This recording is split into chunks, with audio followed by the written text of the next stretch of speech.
tell us about your experience. Did you have a pivotal moment or a specific time in that period that made you say, whoa, like I've got to do some things differently? And what are some of those misconceptions that you found? Yeah, here's the fast forward version, and then I'll just jump back in time. The fast forward version is I came into class thinking like, okay, I want to help you see that I'm awesome. Like I first thought I would like motivate by way of being like this like cool teacher you love, right? Very ineffective in large part because coolness does not come naturally to me.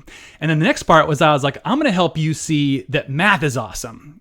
And so that led to these ideas like about how math can work as a career objective for you, or how math might apply to the world outside the classroom for you. Also ineffective and limited.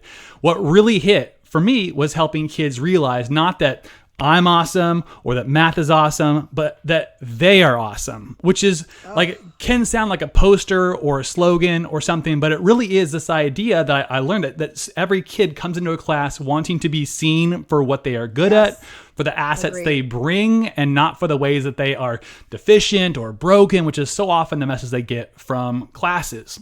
So how do you do that in math class, right? In math class, it's oftentimes hard to do compared to the humanities and their other kinds of classes where they get to feel like they bring their opinions and their intuitions and their creativity.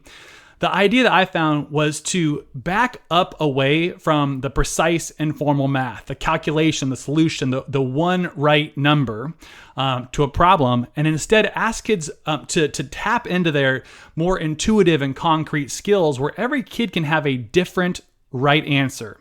This is the main thing, that kids in math class can have different answers that are right, and that they can be wrong in a smart way. That was key for me, is to helping create spaces where every kid could come in and say like, whatever I offer here, if it's personal and earnest, it's going to be well received and valuable. And even if I'm wrong, my teacher will see me as wrong in a smart way.